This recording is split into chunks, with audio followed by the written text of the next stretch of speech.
Big boss Malayalam season 7 ശരിക്കും പറഞ്ഞാൽ ഏറ്റവും അവസാന ദിവസം എത്തി നിൽക്കുന്ന നിമിഷം ഒരുപാട് പേര് ചർച്ച ചെയ്യുന്നുണ്ട്. ഈവൻ സോഷ്യൽ മീഡിയയിൽ സാധാരണ ആൾക്കാർ മാത്രമല്ല, പ്രേക്ഷകരായിട്ടുള്ളത് മുഴുവൻ ഇപ്പോൾ സെലിബ്രിറ്റീസ് ആണ്. കഴിഞ്ഞ സീസണുകളും അതിന് മുമ്പത്തെ സീസണുകളിലും ഒക്കെ തന്നെ ഉള്ള എല്ലാ മത്സരാർത്ഥികളും, അതായത് എക്സ് മത്സരാർത്ഥികളെല്ലാം തന്നെ ഇപ്പോൾ ചർച്ച ചെയ്യുന്നത് ഈ ഒരു സീസണെ കുറിച്ചാണ്.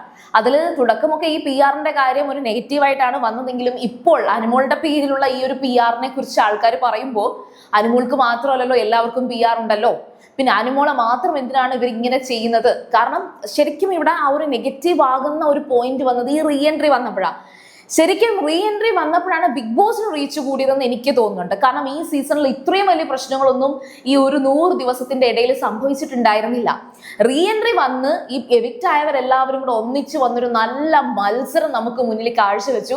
അതോടുകൂടി സത്യത്തിൽ ഈ ഒരു സീസൺ ഒന്ന് ഉണർന്നു. സത്യത്തിൽ അതായിരുന്നു സംഭവിച്ചത്. പക്ഷെ ഈ മത്സരാർത്ഥികൾ അവരുടെ സ്വന്തം ജീവിതം അല്ലെങ്കിൽ അവരുടെ സ്വന്തം ഫെയിം എല്ലാം ബലി കൊടുത്തിട്ടാണ് ബിഗ് ബോസിന് റീച്ച് കൊടുത്തതെന്ന് പറഞ്ഞാൽ തെറ്റാൻ സാധ്യതയൊന്നും ഇല്ലല്ലോ, അല്ലേ? അപ്പോൾ അതാണ് ഇപ്പോൾ സംഭവിച്ചിരിക്കുന്നത്. പിന്നെ കുറേയൊക്കെ ആൾക്കാർക്ക് ഇപ്പോൾ ഒരു സെന്റിമെന്റൽ വോട്ട് അല്ലെങ്കിൽ സെന്റിമെന്റ്സ് എന്ന് പറഞ്ഞൊരു സംഭവത്തിലേക്ക് പോയി അനുമോൾക്ക് വോട്ട് കൊടുക്കുക, അനുമോൾ ജയിക്കട്ടെ എന്ന് തോന്നുന്ന ഒരു അവസ്ഥ ഇപ്പോൾ നിലവിലുണ്ട്.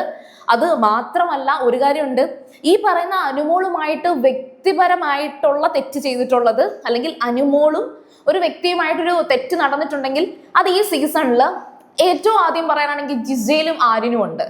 പിന്നെ പറയാൻ ഈ ശൈത്യയുടെ കാര്യം എടുക്കുകയാണെങ്കിൽ അനുമോളുടെ ഭാഗത്താണ് ശരി. പിന്നെ അടുത്തൊരു പ്രശ്നം സംഭവിച്ചിട്ടുണ്ടെങ്കിൽ അത് ബിൻസിക്കാണെന്ന് ബിൻസി പറയുന്നത് അനുമോൾ അത്രയും വിളിച്ചു കൂവിയത് കൊണ്ടാണെന്ന് ബിൻസി പറയുന്നു. അതൊരു തെറ്റിദ്ധാരണയാണ്.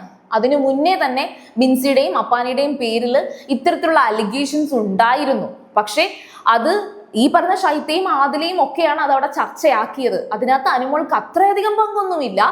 എങ്കിലും അനുമോളും ആ ടീമിനകത്തുള്ളതാണ്. അനുമോൾ അതിനകത്ത് മാറ്റിയൊന്നും നിർത്തുന്നില്ല. പക്ഷെ ഈ ബിൻസി എവിക്റ്റ് ആയതിനു ശേഷം ഒരു ദേഷ്യത്തിന്റെ പുറത്ത് അനുമോള് എവിക്റ്റ് ആയ ഒരു മത്സരാർത്ഥിയുടെ പേരെടുത്തിട്ട് അവിടെ സംസാരിച്ചത് അനുമോളുടെ ഭാഗത്തെ തെറ്റ്. അതും വളരെ പേഴ്സണൽ ആയിട്ട് അപ്പാനിയും അനുമോളും അത് സംസാരിച്ച് മാപ്പ് പറഞ്ഞ് സോൾവ് ചെയ്തു.